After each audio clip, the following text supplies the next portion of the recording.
Welcome to Hood Champion Boxing and Sports. And boxing, you find a way to win, find a way to lose. Let me fix this microphone, man.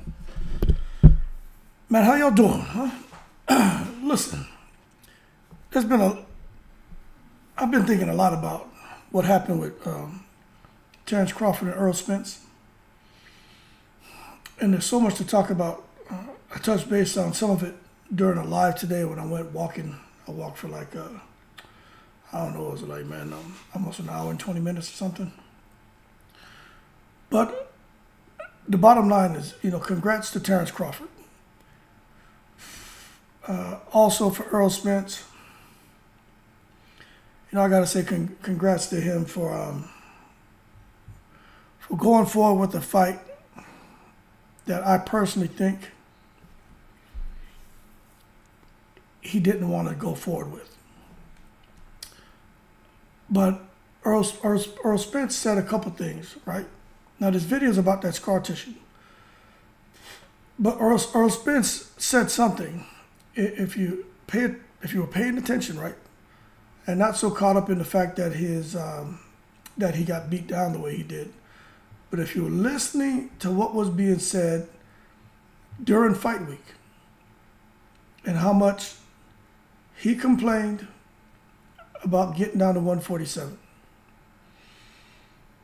And then when you look at the performance in the ring. Now, I'm gonna touch on the scar tissue.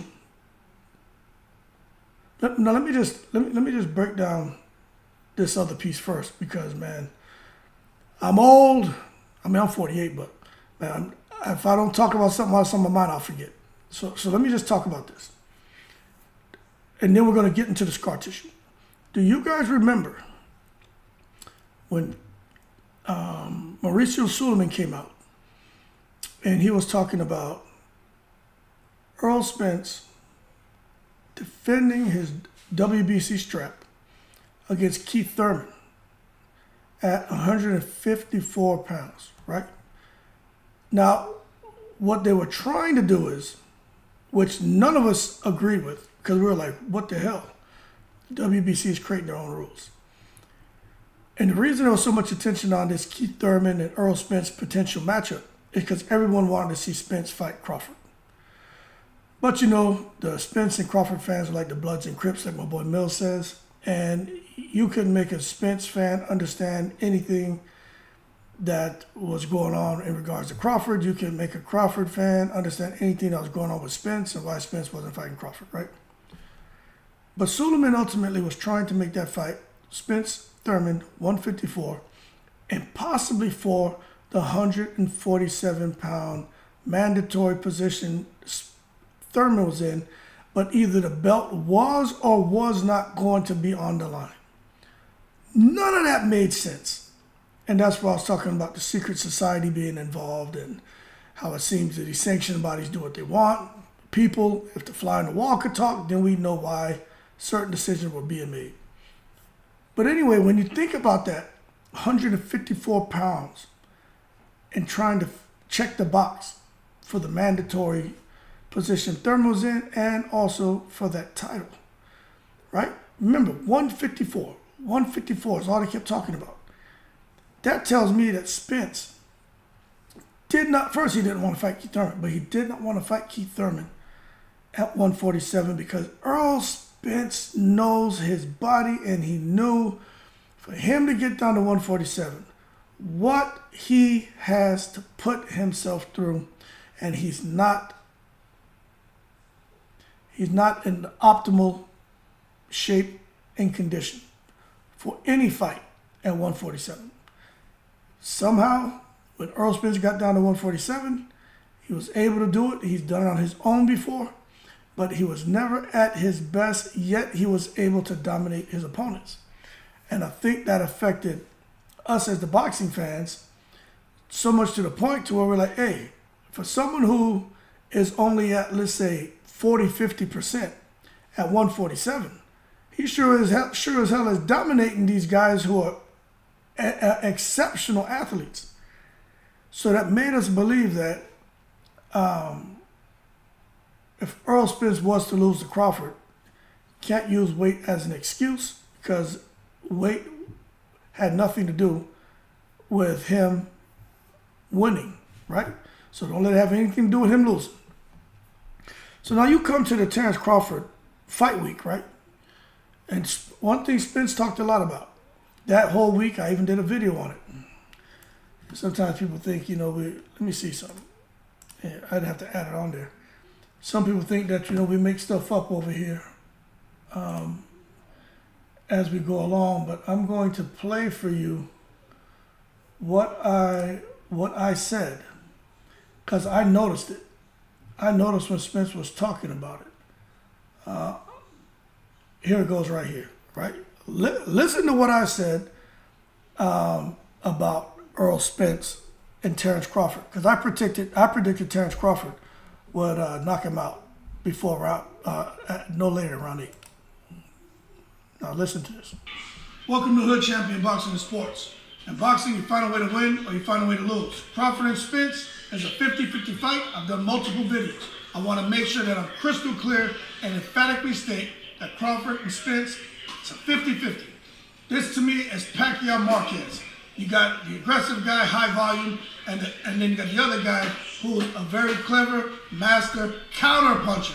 It's not even about boxing, it's about the counter punching ability.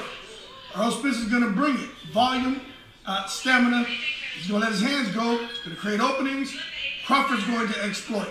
But let me tell you what the difference is. Listen to this. This is what I'm telling you the difference that I noticed during fight week. Because I'm leaning towards Crawford within 6, maybe 8. 2-3 combination or a 3-2 counter on Spence. I've never heard Spence complain so much about the weight cut during fight week. I think Spence in the weight cut, he's already defeated himself. Crawford has an opportunity to capitalize. Crawford by KO. You heard what I said? Spence complaining about the weight cut. Never heard him talk and complain so much about it, especially during fight week. I had Crawford going into the fight with an advantage. As a result, Crawford by KO.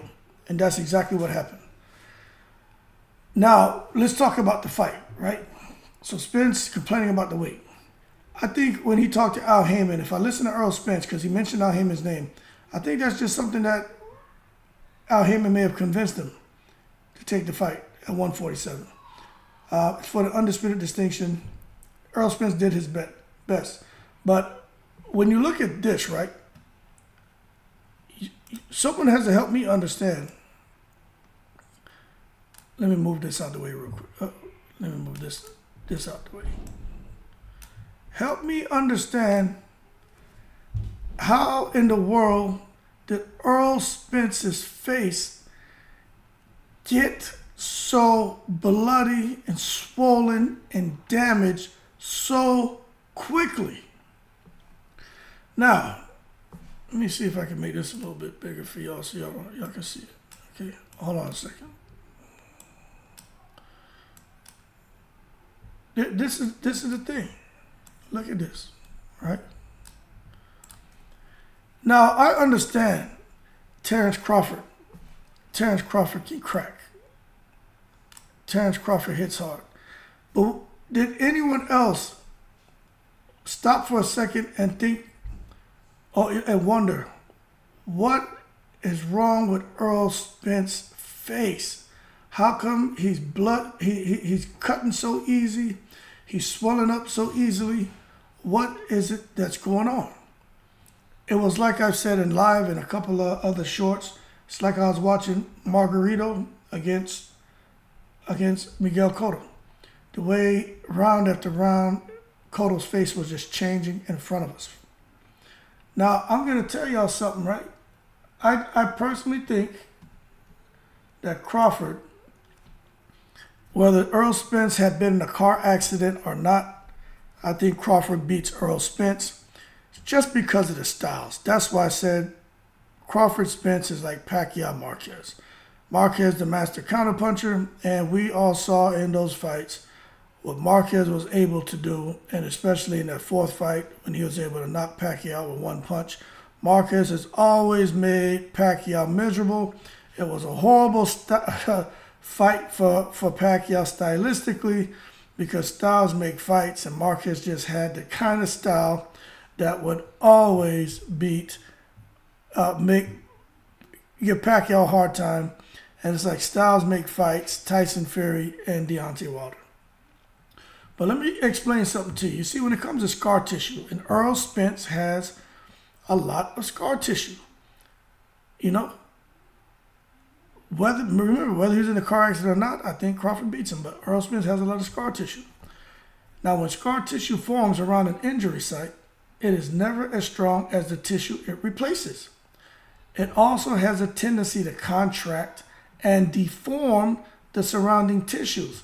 So not only is the strength of the tissue diminished, but flexibility of the tissue is also compromised.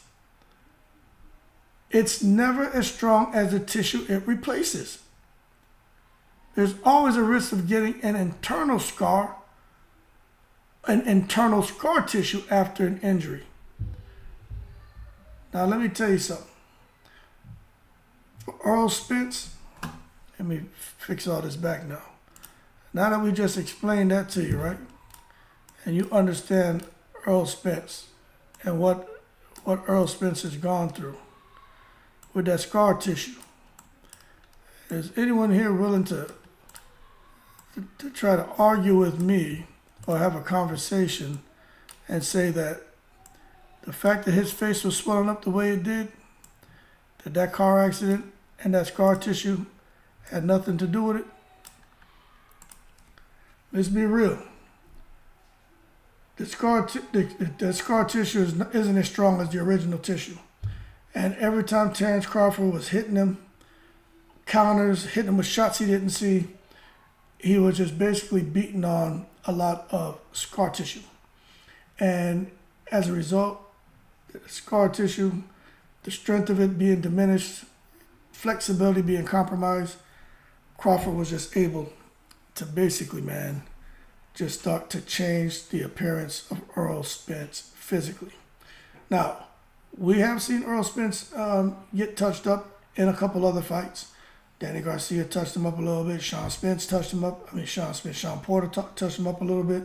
Ugas touched him up a little bit. But nobody was able to give Errol Spence a consistent, one-sided beatdown. A lot of the shots being thrown, even between Spence and Porter, Spence was catching a lot. Porter was throwing wild shots, throwing a lot of shots to the body. Crawford landed 50% of his shots.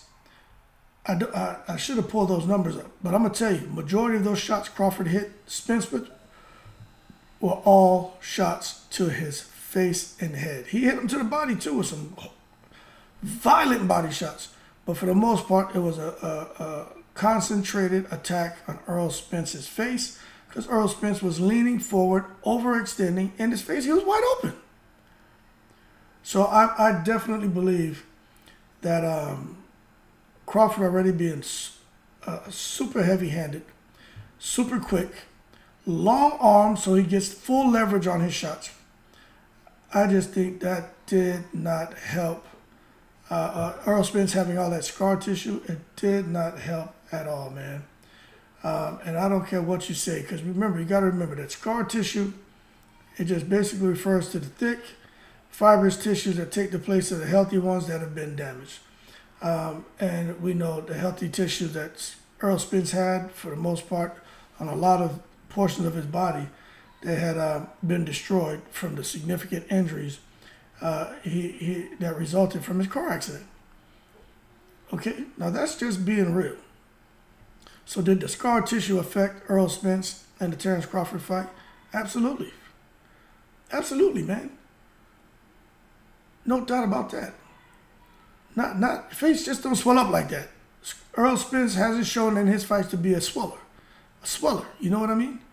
Now, Terence Crawford had a whole lot to do with it.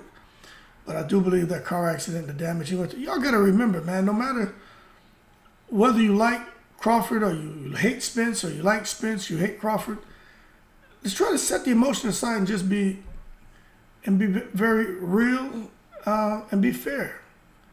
That man was thrown from a car at 120-something miles an hour. It had to be brought back to life. It's a lot of pictures, a lot of pictures and stuff they didn't allow anyone to take, because of just how damaged he was. A couple of photos that we've seen is what they've allowed to surface.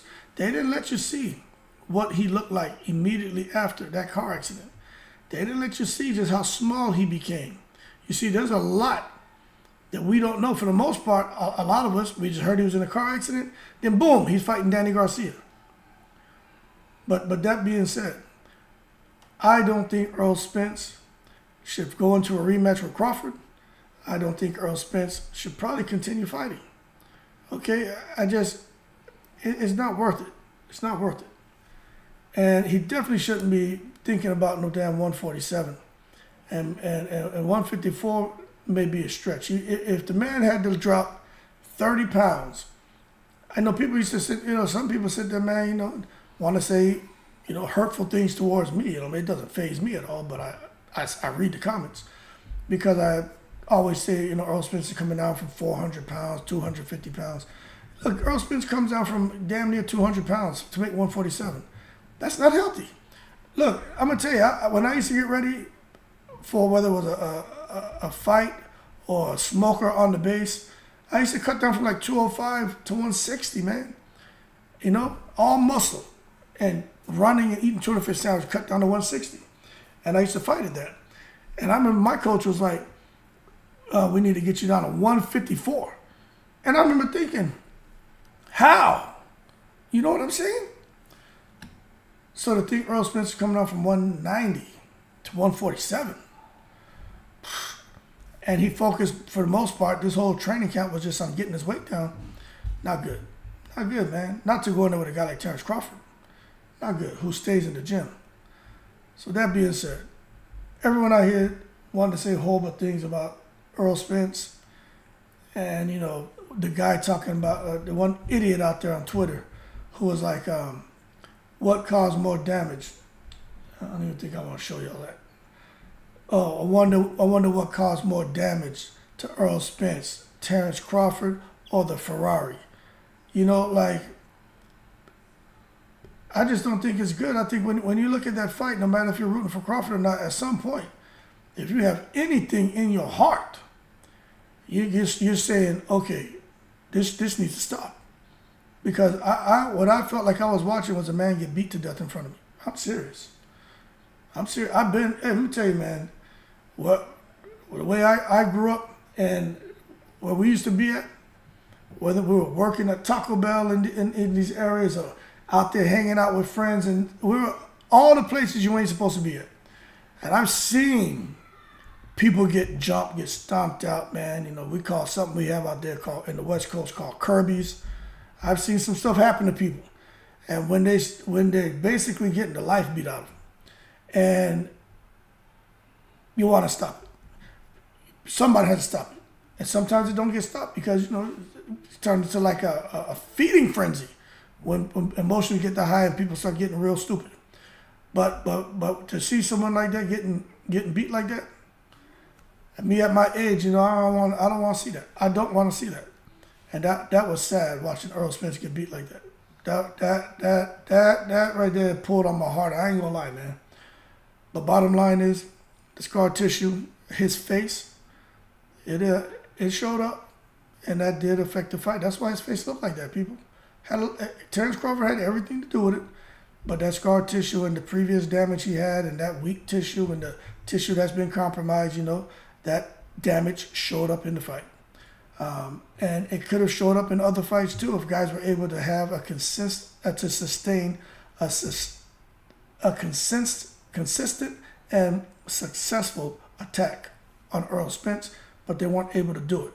The reason Terrence Crawford was able to do it, and this is just my opinion, because of his arm length, first of all, and his accuracy. Without that arm length, Crawford would have got to him, but not as easy. That 74 inches, and it's more like he had a damn 85. I mean, that man's arms as long as Deontay Waters. He was hitting Spence. So I tell you, Spence didn't understand. Derek James ain't figured it out. Why the hell is he? I'm sitting here from my kitchen saying, his arms are long, man. Figure something out. He can't get out of his reach. And they didn't sort that out. That being said, y'all keep cool. I appreciate the support as always. Hit the like button. Suggest the page to a friend. Donations are always welcome. More tissues to come. More videos to come about Errol Spence and Crawford. I got a lot on my brain, man. I'm probably going to be doing videos about these two for the next 6 months because there's so much that we need to understand about this fight, why it happened, the relationship between Spence and Crawford, why Crawford went over and touched his glove after whatever round that was, 5 or 6. It's like almost saying, hey, I'm sorry, but you know, this is a fight. Or like somebody said in the live today, like, hey, you good, man? You all right? Like that's, for Crawford to do that, that tells you that he didn't want to beat on him. Like, he didn't want to beat on him like that. He didn't want to do that to him. And that's got to be hard to do, man. But it is what it is. That being said, y'all keep cool. Shout out to the veterans on 7 continents, man. Big up Errol Spence. Congrats to Terrence Crawford. You know, I'm in the breeze.